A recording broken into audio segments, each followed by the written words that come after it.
जय माँ कामाख्या। आपका बहुत बहुत स्वागत है कामाख्या धाम में। मकर राशि अगस्त मास सन 2022 कैसा रहेगा, आइए जानते हैं। और मुख्य त्योहारों को भी जानते हैं इस माह के, और इसके साथ साथ उन तिथियों को भी जानेंगे जिन तिथियों को कार्य नहीं करना चाहिए। उन तिथियों को विघ्न बाधाएं आएंगी ही, और मानसिक तनाव भी अवश्य होगा, और बनते बनते कार्य हमारे बिगड़ जाएंगे। और जो ग्रह इस माह के अशुभ हैं उनको शुभता में परिवर्तित कैसे किया जाए, ये भी हम जानेंगे। और उस महा उपाय को जानेंगे जो माँ कामाख्या का तांत्रिक उपाय है। और जब तंत्र की बात आती है तो माँ कामाख्या का नाम सर्वश्रेष्ठ आता है, जो कि योनि मुद्रा में है, आसाम गुवाहाटी में स्थित है। विभिन्न प्रकार की भ्रांतियां वहाँ पर भी मौजूद हैं। जिस प्रकार से आपके, अगर आप नेट पे भी चेक करते हैं कि वहाँ पर जो है व्यक्ति को कुत्ता बना देते हैं, या बकरी बना देते हैं, या मुर्गा बना देते हैं, इस तरह की भ्रांतियाँ, तो इस विषय में हम आगे चर्चा करेंगे। निस्संदेह तंत्र में बहुत बड़ी शक्ति है, ये बात तो आपको माननी ही पड़ेगी। और अगर हम शीघ्र अतिशीघ्र किसी कार्य को करना चाहते हैं तो एकमात्र तंत्र ही माध्यम है। और जब तंत्र का नाम आता है तो माँ कामाख्या का नाम सर्वश्रेष्ठ है। और अगर विशेषतः महिलाओं से संबंधित किसी प्रकार की भी कोई अगर दिक्कत अगर है तो मात्र अंबुवाची वस्त्र से ही उनका निवारण हो जाता है। और कामाख्या जल और कामाख्या सिंदूर वे तो अद्भुत हैं, चमत्कारिक हैं। और उनके विभिन्न प्रकार के प्रयोग हैं, विभिन्न तरीके हैं, विभिन्न गुप्त मंत्रों के द्वारा ये सब स्थित ये कार्य किए जाते हैं, क्रियाएं की जाती हैं। खैर, अगर आपकी विशेष जानकारी अगर आप लेना चाहते हैं तो 2 और 3 सितंबर को उत्तराखंड नैनीताल में एक शिविर लगने जा रहा है, जो कि साधना शिविर है। जो जातक इच्छुक हैं वह उसमें सम्मिलित हो सकते हैं और अपने ज्ञान को बढ़ा सकते हैं, वह तंत्र विद्या को जान सकते हैं। रजिस्ट्रेशन ओपन है, नंबर स्क्रीन पर चल रहे हैं। व्यक्तिगत रूप से भी आप हमसे संपर्क कर अपनी समस्याओं का हल जान सकते हैं।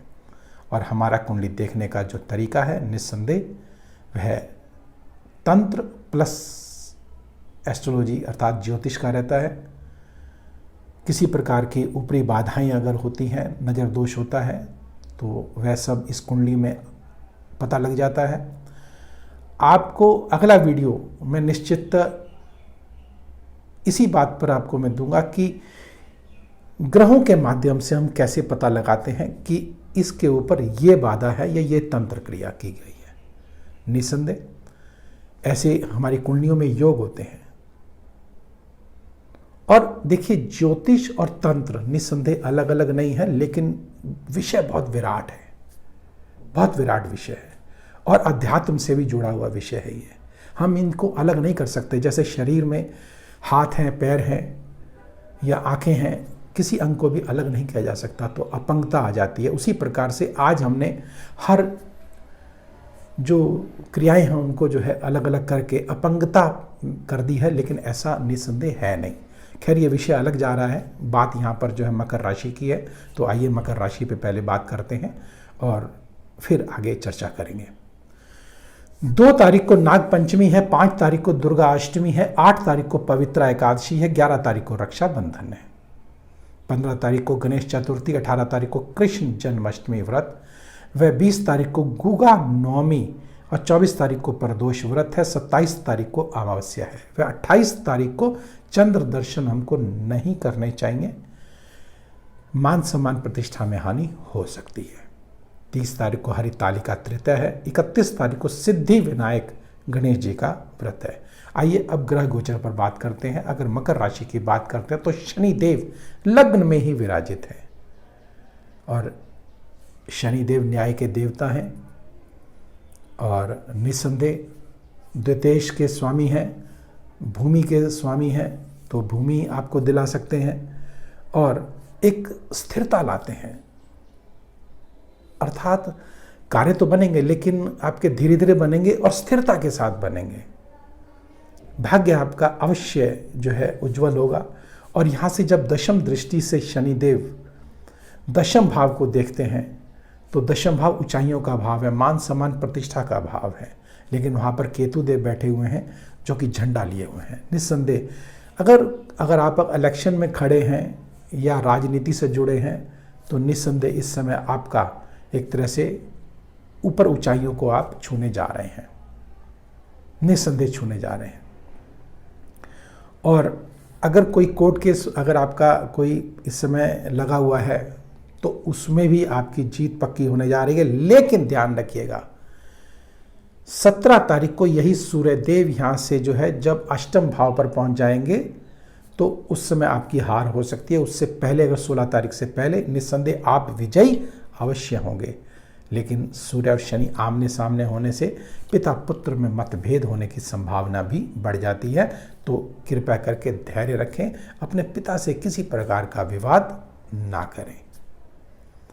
अब हम बात करते हैं जब सूर्यदेव अष्टम भाव पर पहुंचेंगे 17 तारीख को, तब क्या होगा। निस्संदेह मान सम्मान प्रतिष्ठा में हानि हो सकती है और जो आपके कार्य सफलता की तरफ बढ़ रहे थे वह बिगड़ सकते हैं, न्यूनता की तरफ आ सकते हैं। और हाँ, उन तिथियों को भी आपको मैं अवश्य बताऊंगा जिन तिथियों को आपको सचेत रहना चाहिए, कार्य बिल्कुल नहीं करना चाहिए। अब यहां से बुध देव की बात करते हैं। बुध देव 20 तारीख को कन्या राशि अर्थात भाग्य स्थान पर पहुंचेंगे। बुध देव का भाग्य स्थान पर पहुंचना अर्थात व्यापार का बढ़ना, भाग्य स्थान पर पहुंचना, अचानक बढ़ना। और बुद्धि के देवता हैं ये, कुमार हैं, जल्दी कार्य कर देते हैं। और बुद्धि के देवता तो अर्थात जो विद्यार्थी जगत है, चाहे ये जो शिक्षा जगत से जुड़े हुए सज्जन हैं, उनके लिए तो बहुत ही उत्तम माह है। 20 तारीख के बाद उनका भाग्य खुलने जा रहा है। और अगर हम बात करते हैं अब शुक्र देव की, शुक्र देव जो है वह 7 तारीख को कर्क राशि अर्थात सप्तम भाव पर प्रवेश करेंगे। 7 तारीख से पूर्व छठे भाव में रहेंगे जो कि रोग का भाव है, ऋण का भाव है, शत्रुओं का भाव है। और विशेषतः जो महिला जगत है उनके लिए, जो महिला हैं उनके लिए 7 तारीख के बाद बहुत ही उत्तम समय आने वाला है। मान सम्मान प्रतिष्ठा में बढ़ोतरी होगी। लेकिन यहाँ से जब सूर्य देव, मैंने बताया कि 17 तारीख को चले जाएंगे अर्थात 7 तारीख से लेकर के 16 तारीख तक बहुत ही उत्तम लक्ष्मी योग आपका होने जा रहा है। अगर आप सौंदर्य से संबंधित किसी कार्य को करते हैं या लग्जरी चीज़ों से आपका कोई व्यवसाय जुड़ा हुआ है तो निस्संदेह आपको लाभ अवश्य होगा। आइए अब हम आगे बढ़ते हैं और बात करते हैं मंगल और राहु की। मंगल और राहु चतुर्थ भाव पर बैठे हैं और जब दोनों एक साथ युक्ति बना लेते हैं तो अंगारक दोष बना देते हैं। और मंगल देव का यहाँ पर होना, एकादशेष भाव का यहाँ पर होना आपको आय अवश्य देगा और अचानक देगा, लेकिन मानसिक तनाव भी आपको बराबर बनेगा।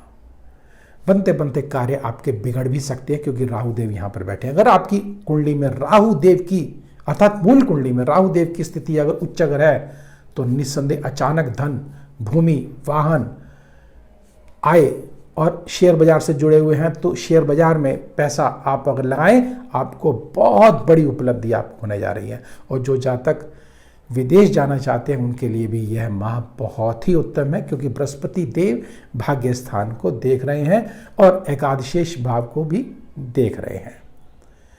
तो निस्संदेह आइए अब उन पहले तिथियों को जान लेते हैं जिन तिथियों को हमको कार्य नहीं करना चाहिए। वह तिथियां हैं 8, 9, 17, 18, 26 और 27। भूल कर भी इन तिथियों को कार्य ना करें। अगर करना भी पड़े तो एक छोटा सा उपाय है जिसको करके निस्संदेह इस माह को आप मंगलमय चमत्कारिक बना सकते हैं। वह क्या है?